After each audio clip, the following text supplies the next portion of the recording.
მოგესალმებით ჩემო კარგებო, მოგესალმებით ჩემო ერთგულებო, იმედია ყველანი კარგად ხართ, მოვედით თქვენთან მორიგი საჯარო გაშლით და მოდით დღეს ვნახოთ რას ნანობს თქვენთან საქციელში თქვენს მიერ ჩაფიქრებული პიროვნება. და საერთოდ ნანობს თუ არა რამეს.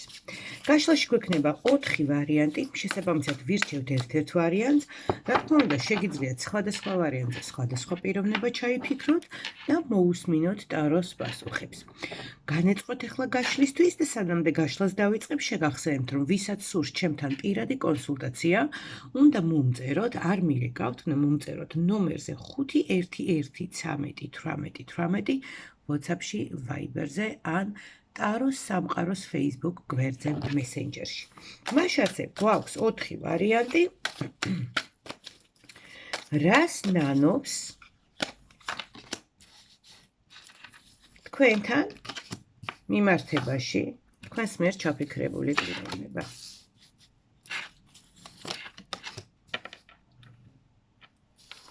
აი ესე რომ კარგად ჩანდეს თქვენთვისაც. პირველი ვარიანტი იყოს ფირუზი, მეორე ვარიანტი იყოს მთის ბროლი, მესამე ვარიანტი მოდით იყოს პირიტი და მეოთხე იყოს ამეთვისტო. აი ესე. აირჩიეთ ერთ-ერთი ვარიანტი, გნებავთ ციფრების მიხედვით, ხო, რიგითობის მიხედვით გნებავთ მინერალი, რომელიც დაგიძახებთ და იმის მიხედვით ვნახოთ პასუხები. ესე იგი, დავიწყოთ, რა თქმა უნდა, პირველი ვარიანტით, დროებით გადავდოთ ესენი და პირველი ვარიანტი ფირუზი. ვინც აირჩია და ვნახოთ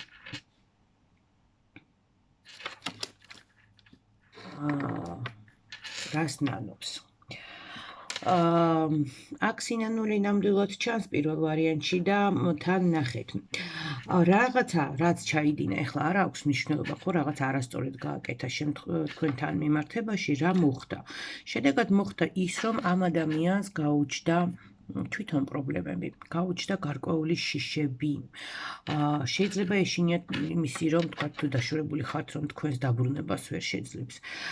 მას გაუჩნდა შინაგანი შიშები საკუთარი სისუსტის. სადღაც მან დაიჭირა საკუთარი თავი, რომ აი რაღაცნაირად, ანუ აი არ იყო ადამიანური, არ იყო სწორი საქციელი და დაინახა, რომ ის მოიქცა როგორც სუსტი მხდალი ადამიანი თქვენთან მიმართებაში და სადღაც შეგვიძლია ვთქვათ, რომ საკუთარი თავისაც შეეშინდა. ნანობს, აქ ძალიან ბევრ შეს გვიჩვენებს. მას გონია, რომ დარჩება მარტო. და ეს შეგრძნება აქვს და მე მგონი, არ ვიცი, რამდენი ადამიანიც არ უნდა ესიოს მას გარშემო, მას მე მგონი რეალურად აი ეს განწყობა აქვს და რეალურად შინაგანად ის ძალიან მარტო სულად გრძნობს თავს. მარტობის ეშინია და მეორეს მხრივ არის ის, რომ ის ფიქრობს, რომ პრობლემებთან ერთად დაგტოვათ თქვენ მარტო. პრობლემებთან ერთად დაგტოვათ თქვენ მარტო. აი ორივე, მე არ ვიცი თქვენ გარშემო რამდენი ადამიანია, მაგრამ ორივე ძალიან ესეთ ძლიერ სიმარტოვეს განიცდით, ხო? და ორივეს ძალიან გიჭერთ, ძალიან ნანობს ეს ადამიანი ამას. უფრო ეშინია. აი აქ უფრო წინა პლანზე გამოდის ის, რომ მას ეშინია. და სადღაც შეიძლება ფიქრობს კიდევაც, რომ აი თქვენს ხომ არ გეშინიათ აი ამ სიმარტოვის. აი რაღაცნაირად გონია, რომ არაკაცურად მოიქცა. მარტო დაგტოვათ პრობლემების პირისპირ. ძალიან ბევრს ფიქრობს ამაზე ეს ადამიანი. ძალიან. და როგორც ცდილობს, რომ გამოხატოს ეს.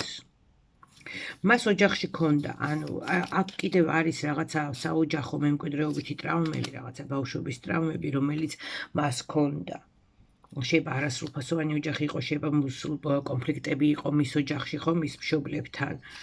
და ეხლა რაღაცნაირად თვითონაც აი ესე არასწორად მოიქცა, როგორც მოიქცა მისი ერთ-ერთი მშობელი. ცუდი გამოცდილება აქვს მას, მოდი ესე ვთქვათ.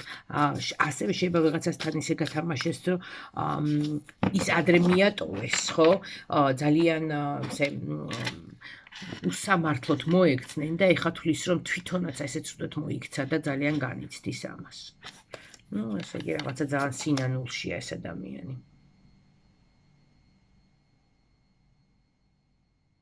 ხანდახან ფიქრობს, რომ აი რაღაცა გავლენა არის მასზე, რომ რაღაცა ჭირს მის თავს, რაღაცა ხდება მის თავს და არ ვიცი, შეიძლება აქვს კიდევაც თქვენთვის ნათქვამი. მაგრამ აი ეცეთ რა ვჩება უთქვია კიდევაც რომ არ ვიცი რა მჭირს ჯადოხო არ მჭირს არ ვიცი რაღაცამ გამთვალა რაღაცა ემართება ამას ძალიან განიცდის და საქმე იმაშია რომ ხა მარტო რომ დარჩა აღმოაჩინა რომ თქვენს გარდა მის გარშემო არავინ არ არის ისეთი ვინც გვერდში დაუდგება და დაეხმარება აი ამ სიმარტოვეს განიცდის ძალიან მაგრამ არის მაინც გულში რაღაცა ნაპერწკალი, იმედი რომ მაინც თქვენი იმედი აქვს ამ ადამიანს. კარგია, ნანობს მიხვდა ეს ადამიანი რომ თქვენს იქით მას გზა არ აქვს, რომ თქვენს იქით მას რეალურად გვერდში არავინ არ დაუდგება. და თავის შეცდომას, რომელიც ფაქტია პირველ ვარიანტში, ესეთი ცუდი შეცდომა ჩაიდინა ადამიანმა. ის ძალიან ნანობს ამ თავის საქციელს. აი ესეთი იყო პირველი ვარიანტი. ველოდებით თქვენს გამოხმაურებებს, შემოკარგებო იმედია რეზონირდება თქვენთან და როგორ რეზონირდება მომწერეთ კომენტარებში აუცილებლად. გადავიდეთ მეორე ვარიანტზე, მთის ბროლი ვინც აირჩია და ვნახოთ რას ნანობს თქვენთან მიმართებაში ჩადენილ საქციელში ეს ადამიანი. და პირდაპირ გვეუბნება თავის სიცივეს, თავის სიმკაცრეს, შორს იჭერდა თავი, არ ვიცი, რაღაც ცივად იქცეოდა თქვენთან, ხო, განელდა თითქოს თქვენთან მიმართებაში და ეს სიცივე, რომელიც არსებობს ახლა თქვენ შორის, ამას ნანობს და განიცდის ძალიან. ის ერთობა, რომელიც თქვენ შორის იყო, და აქ კიდევ ვიცით რა მომენტია, აქ შეიძლება მესამე პიროვნება გამოჩნდა, არ ვიცი, მოკლედ ვიღაცას აყვა, ვიღაცა მესამე პირს აყვა, ვიღაცა მესამე პირის გავლენის ქვეშ მოექცა ის, თავი დაკარგა, დაურია, თქვენთან ძალიან ცივად დადგა, ის ურთიერთობა აღარ იყო, როგორიც ადრე იყო თქვენ შორის და აი ამ სიცივეს, მისი მხრიდან სიცივეს, ის რომ თბილად არ გიქცევდათ, ის რომ არ გიფრთხილდებოდათ, ხო? ის რომ თავქარიანად მოიქცა, რაღაცა ემოციებს აყვა ძალიან ნანობს. კი, აქ თავის თავზე იყო ორიენტირებული, ფიქრობდა მხოლოდ საკუთარ თავზე, საკუთარ სიამოვნებაზე და შედეგად, როდესაც ესე იქცევა ეგოისტურად ადამიანი, რა თქმა უნდა, ის მეორე ნახევარზე ნაკლებად ფიქრობს ხოლმე სხვებზე და მან როგორ თქვა, ჩანს ბევრი დაკარგა. ეხლა ხდება სიმართლეს, ხო? ეხლა დაინახა მან აი ეს ჭეშმარიტება, რეალურად რა ჭირდება მას, რეალურად რა არის მისთვის კარგი და სასურველი და ძვირფასი. ეხლა ხდება ამ ყველაფერს, მაგრამ უკვე გვიანია თქო, ამას ვერ ვიტყვი, მაგრამ გვიანი არასოდეს არ არის. მაგრამ ფაქტია, რომ ძალიან მოკლედ რო ვთქვათ, ის უბრალოდ ამბობს, რომ მე ვნანობ, რომ ასეთი ცივი ვიყავი შენთან მიმართებაში, რომ გავცივდი შენთან მიმართებაში. აქ მონათესავე სულებთან გვაქვს საქმე მეორე ვარიანტში. შეიძლება კარმული ურთიერთობაც არის. იმიტომ რომ ნახეთ, როდესაც ის თქვენგან შორს არის, როდესაც ის კარგავს თქვენთან ენერგეტიკულ კავშირს, ის კარგავს საკუთარ თავს, ის კარგავს საკუთარ პიროვნებას, ხო, საკუთარ მეს. და თითქოს ხო, აქ შეიძლება იყოს ხო ესეთი ეს, იმიტომ რომ თქვენთან საკუთარ თავს სწავლობდა ეს ადამიანი. ეხლა დაკარგული აქვს, საკუთარი მე აქვს დაკარგული. ამიტომ ვურჩევდი ამ ადამიანს, რომ მეტად თბილად იყოს, მეტად მზრუნველი უნდა იყოს. განიცდის ამას, რომ ნაკლებად ზრუნავ და ნაკლებად გამოხატავდა თავისი თვალს და სიყვარულს თქვენს მიმართ, მაგრამ თითქოს რაღაცას ეგუება, ამ სიტუაციას ეგუება, რატო თქვენ ასე საბოლოოდ ამოუღობეთ, კედელი ამოუშენეთ? კი. იყო კონფლიქტური სიტუაცია თქვენ შორის, შეიძლება ხმამაღალი საუბარიც გააგდეთ კიდევაც და რა თქმა უნდა მისი შეცდომების გამო და ის წავიდა და უფრო თავქარიანად მოიქცა, ხო? უფრო თავქარიანად მოიქცა. და იცით როგორ თქვენ რო საყოველთაობდით რომ მიანიშნებდით მის შეცდომებზე, ის თითქოს მერე რა მოხდა რა, არაფერი არ ხდება. ჩვეულებრივი ამბავია და ერთი რაც გინდა ისქენი და გაიხურა კარი. ეს კარი გაიხურა და ის რო არ დაგამშვიდათ, ის რო არ აგიხსნათ, ის რომ მან არ გამოასწორა, არ შეეცადა რომ გამოესწორებინა ეს თავისი სიცივე, თავისი ნიჰილიზმი, ხო, თქვენი ურთიერთობის მიმართ, ხო, ესეთი ცივი დამოკიდებულება და არ მოფრთხილება, ვერ მოფრთხილება ურთიერთობისა თქვენი, ამას ძალიან ნანობს. ეს არის მეორე ვარიანტის პასუხი, მეორე ვარიანტიც. ველოდებით თქვენს გამოხმაურებას, რამდენად რეზონირდა თქვენთან პასუხები და დამიწერეთ კომენტარებში. კარგით, გადავიდეთ ახლა ჩვენ მესამე ვარიანტზე, ვინც შეარჩია მესამე და პირიტი, ნახოთ რას ნანობს თქვენთან მიმართებაში ეს ადამიანი. ნანობს რომ ის ბოლომდე ვერ იხსნება თქვენთან. რაღაცას მალავს ეს ადამიანი. შეიძლება საკუთარ თავსაც, ხო, ბოლომდე არ გამოავლენს თავის გრძნობებს. მოდით ვნახოთ რას მალავს, ხო, რა არის. ნანობს რომ არ არის ღია ის ბოლომდე თქვენთან. რატომ?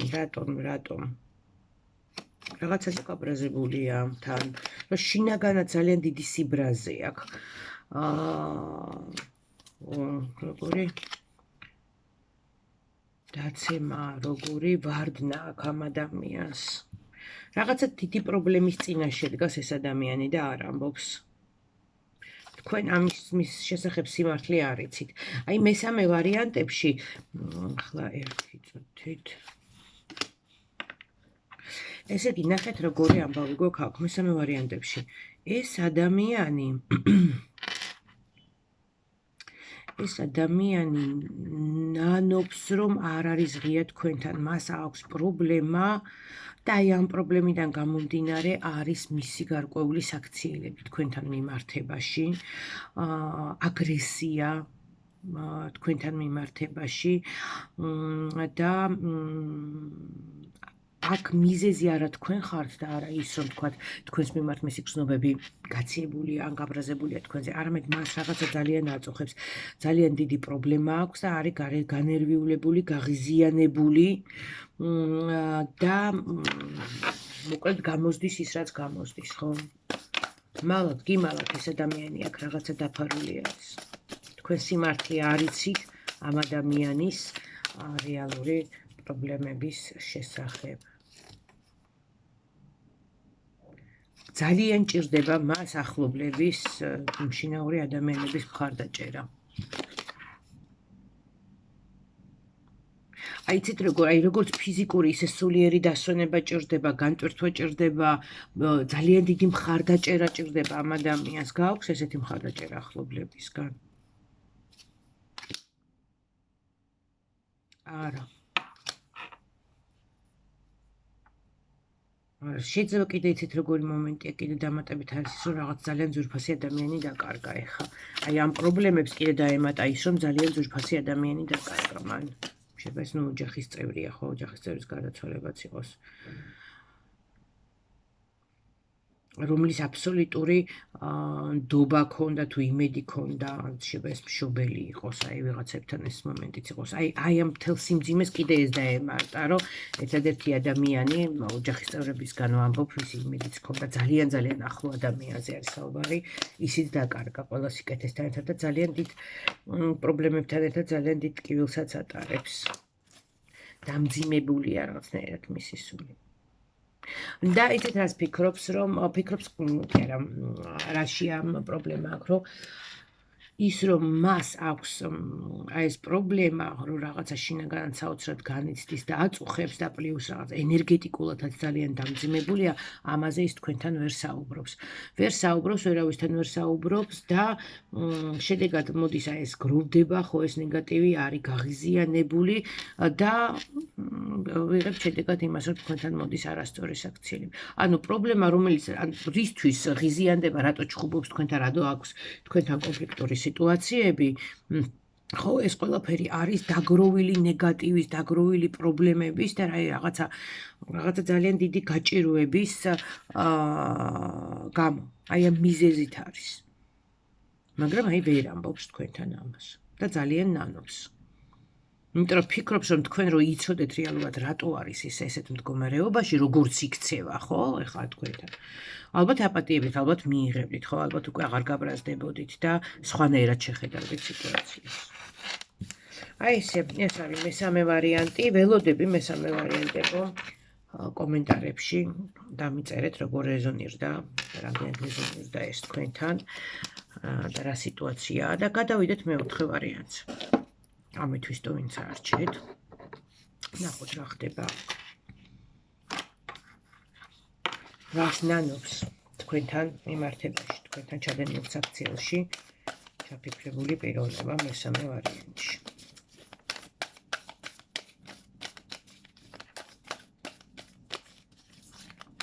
მესამე კი რა ბოდიში მეოთხე ვარიანტი.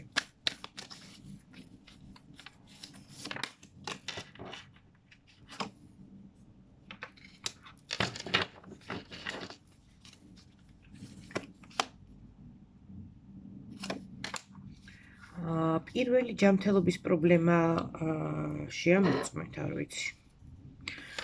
ამ პიროვნებას რაღაცა ჯანმრთელობის პრობლემები აქვს წამოსული. და თუ ის იყო სადღაც წასული და არ გეუბნებათ, სად იყო, ხო? ან საზღვარგარეთ იყო, ან დადის სადღაც არ გეუბნებათ, ეს შეება ჯანმრთელობასთან დაკავშირებულ პრობლემებს აგვარებს ისე რომ არ გეუბნებათ.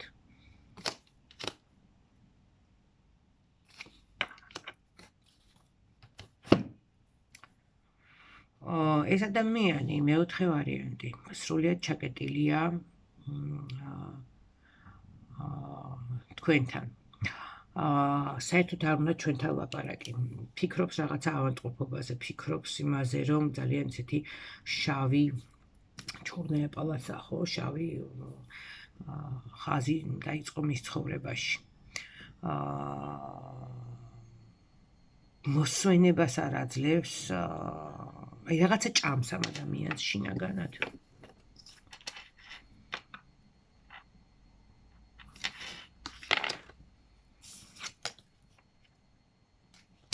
ნახეთ, გარბის ეს ადამიანი, გაურბის საკუთარ თავს, გაურბის თქვენ თავს, გაურბის მთლიანად გარემოცვას. უნდა რომ იყოს განმარტოებული, არასვენებს ეჭვები, რაღაცა პრობლემებით, ძალიან გამიცდის რაღაცას. ყველაფერი მოინგრა, როგორც ჩანს ამ ადამიანის ცხოვრება და ენერგეტიკაც ესეთი მინგრეულ-მონგრეულია.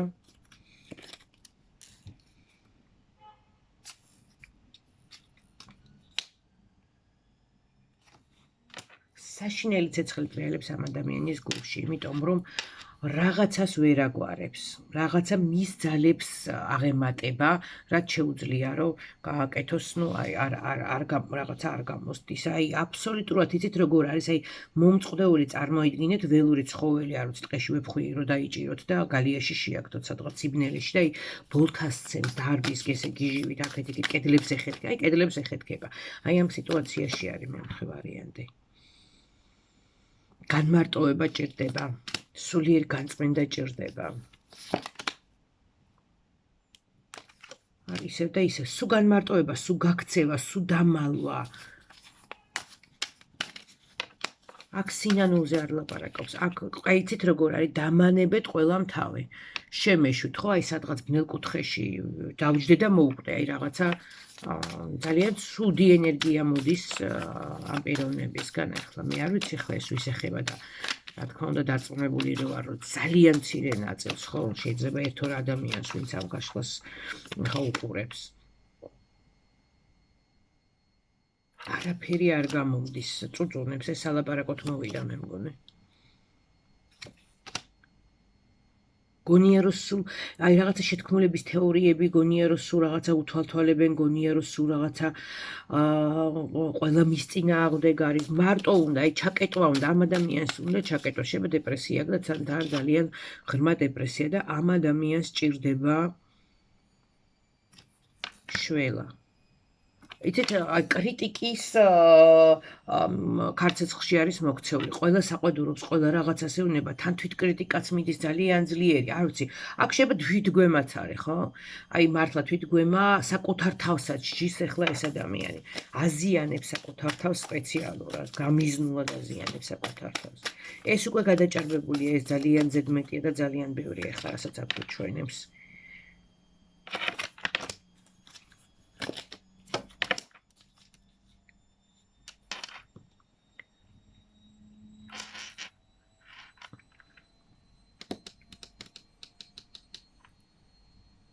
ცდილობს რომ არა აი როგორ არის იცით ძალიან დეპრესიულ ადამიანს და თითქოს ცხოვრებაზე აქვს ჩაქნეული ხელი და აი ეს ნეგატივი მასში აი როგორც მარცვალს ჩააგდებ და ღვივდება ეს ძალიან ცუდი ფიქრები მოსდის თავში ამით თუ არის პიროვნება ის ჩაიფიქრეთ თქვენ და იცით რომ ესე გამოკეტილია არ უნდა არავისთან კონტაქტი არავის არ ესაუბრება არ კონტაქტობს არანაირ ახსნა განმარტებაზე არ არის ამ ადამიანს სერიოზული პრობლემა აქვს და მას ჭირდება დახმარება ანუ იცით რა არის ისეთი ენერგია მოდის რომ ეს ის ვარიანტია როდესაც ჯობია რომ არავის არ რეზონირდეს ეს მეოთხე ვარიანტი არ ვიცი ძალიან საინტერესო იქნება მომწერეთ დააკომენტარეთ საინტერესოა არის თუ არა ესეთი პიროვნება აქ იმიტომ რომ ასპარად მოვიდა სალაპარაკოთ ფაქტია რომ მეოთხე ვარიანტში პიროვნება მოვიდა სალაპარაკოთ იმისთვის რომ ის თავის გაჭირვება დაგვანახოს რა გაჭირვებულ მდგომარეობაშიც არის ახლა ეს ჩავარდნილი აი ეს ძალიან დიდი მადლობა ჩემოკარგებო საინტერესო გაშლა გამოვიდა ფიქრობ განსაკუთრებით მეოთხე ვარიანტი ყველა საინტერესო იყო მაგრამ აი აქ ძალიან საინტერესო ინფორმაცია წამოვიდა ვიცი შევა ვიღაცა ამით გადარჩეს კიდევაც ძალიან დიდი იმედი მაქვს ამისი ყველას ძალიან დიდი მადლობა ჩემს გამომწერებს ვისაც მოწონებული აქვს ვისაც გამოწერილი აქვს ჩემი გვერდი ვისაც არ აქვს ვთხოვ გამოიწერო თუ თქვენი სურვილიც არის რა თქმა უნდა და ყველას ვინც სტუმრად შემოივლის ჩემს გვერდზე ყველას თითოეულ მომწონებელს თითოეულ კომენტატორს ყველას უღრმესი მადლობა აქტიურობისთვის მეუღლელ ბედნიერებას სიყვარულს სიხარულს და კეთილდღეობას გისურვებთ